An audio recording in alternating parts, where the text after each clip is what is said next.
Yo, what is going on, guys? Winner Kills here, and welcome to a brand new locals feature match. Here we are in round 2 for the week, and we've got Marincess on the right versus Swordsoul on the left. My good friend Gene piloting the Marincess deck, and my friend Adam piloting the Swordsoul deck.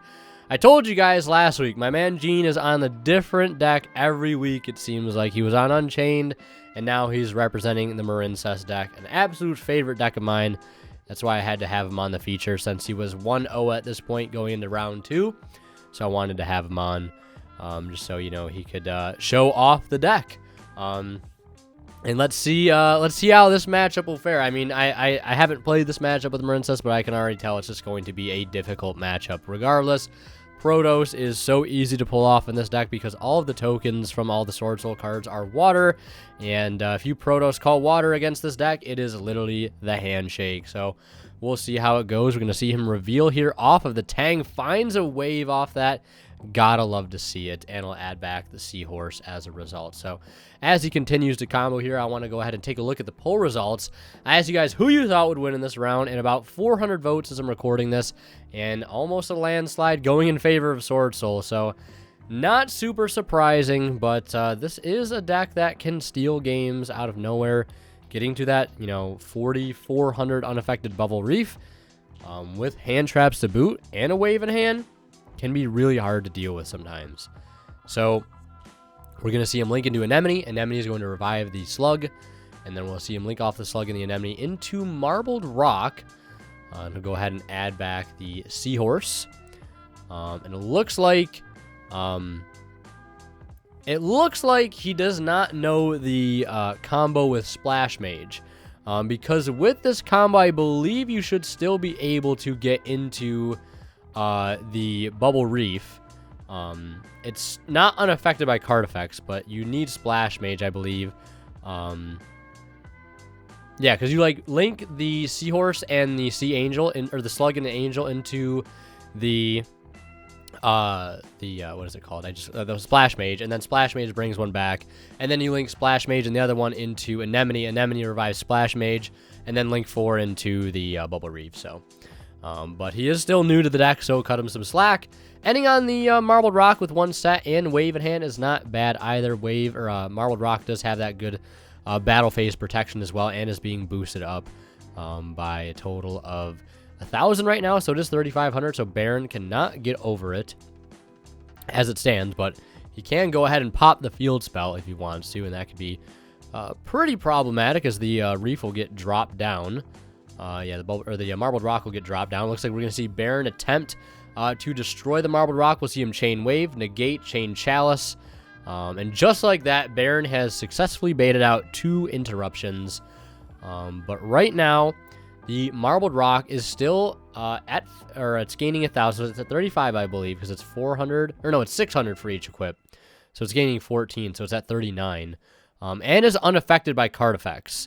And can also discard a Marincess monster to make it so it doesn't die by battle. So this board will hopefully survive. Yeah, and we're going to see him normal the Mo Yi and go ahead and synchro into a Chi Zhao, Chainlink 2 Chi Zhao, Chainlink 1 Mo Yi. Or other way around, Chainlink 2 Mo Yi, Chainlink 1 Chi Zhao. We'll see him draw a card. And then go ahead and get the search off of the Chi Zhao here, going for the blackout.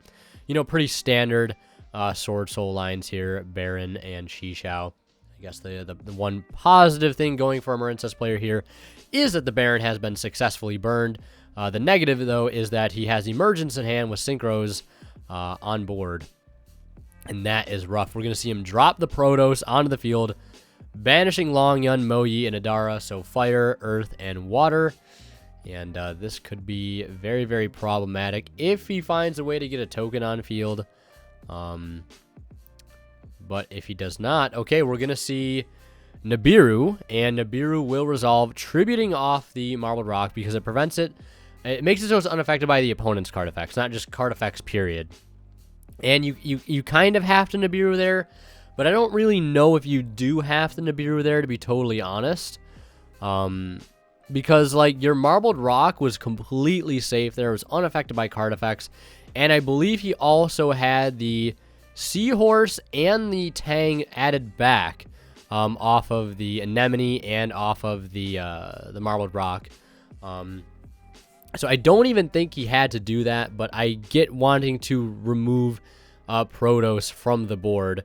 And we're going to see Anemone go ahead and recycle one back to the extra deck there. It looks like he was recycling the Slug, which is not a bad thing to go ahead and recycle. But we're going to see him continue to extend here. He does have the Tenyi Spirit Chthana, which can summon itself to the board now. Now that he has a non-effect monster, we'll see him link that into a copy of Monk. Because like I said, like he could have gone battle phase there, but that Marbled Rock was at like 3,900 or something. Yeah. It was gaining 12. It was gaining 14. 14 plus 25 is 39. Yeah. And nothing on that field could get over it at the time being. Because Chijiao's at 28, Protoss is 25, and Baron's at 3k. So he might have just done that, you know, as a safety precaution, which I totally understand. But at least from what I understand, I don't know if the Swordsoul player could have done anything further to get a water token on field to lock him out of waters. But even then, you just play Bubble Reef Beat, I feel like, or Marbled Rock Beat. And speaking of Beat, we're going to see the Monk crash into the Nibiru. That'll trigger Chthana to pop the Nibiru and revive the Monk, allowing him to swing in for another 1,000. Dropping his opponent down to 5,800, and it looks like he'll just go ahead and set one and pass turn after that. We know it's the Blackout, and the biggest sort of hurdle that our Marincess player needs to get over right now is the set Blackout, because if that is used on the normal summon, it's going to be extremely rough to recover. Because like at that point, you need something like Instant Fusion plus another water extender in hand, like Silent Angler, which is probably not being run in this build. I mean, I don't know. We're going to see him normal summon the Mandarin, or normal summon the Tang. That's going to send Mandarin. And if we see an early Blackout here, like, even if you waited for him to, like, get even a little farther into the combo, you held the Blackout, like, wiping 2 at any point is just extremely detrimental. But I guess you probably want to, I mean, you could even wait for him to link 1 and then, you know, chain to the field spell, the Blackout, and it wouldn't resolve, so... Yeah, unfortunately, it's over just like that. It's that easy to counter the Marincess deck right now, and that's why I'm so glad we're getting the support that we are, because it will definitely help the deck be a lot more resilient to things like that. But as we head into Game 2, I want to mention a quick shout-out to Imperium Duelist. If you guys are interested in picking up amazing playmats like the 2 you see on the screen right now, or sleeves, deck boxes, dice, binders, and backpacks, check them out at the link below. And don't forget to use my discount code WinterKill10 at checkout to save 10% off your entire order.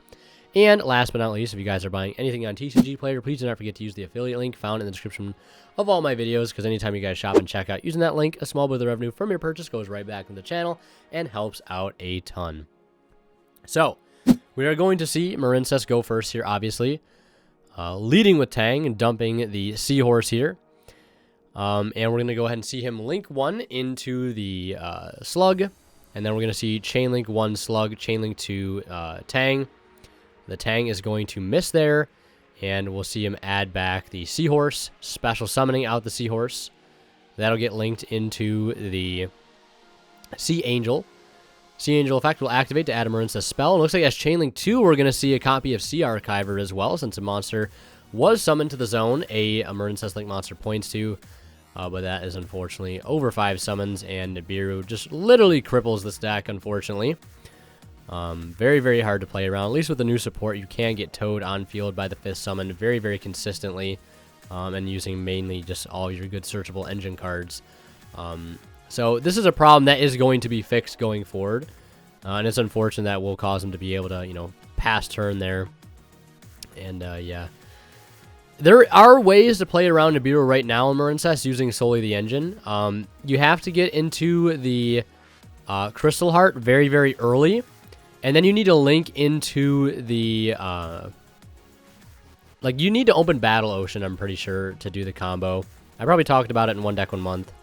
We're going to see him synchro into a Yazi here, which is really, really strong. We'll see him add back the Vishuda with Adara. But you need to be able to, like, link into your unaffected Anemone very early on, and then Anemone revives the Crystal Heart, and then you can just make, like, everything unaffected. And even if they Nibiru, you just lose the Crystal Heart you revived off the Anemone, but you still get to keep the beefy Anemone that you you know, got with the field spell and all that stuff prior. So, and I'm sure that really didn't make a whole lot of sense, but if you're a Marincess player, it probably made some sense. So, Moving on here, we're going to see the Yazi pop the Nibiru token, and he's going to use Yazi's Graveyard effect to special summon out a Mo Yi. Mo Yi will reveal. That'll get a token, allowing him to synchro into Chi Jiao, Chainlink 1 Chi Jiao, Chainlink 2 Mo Yi, get a draw, get a search.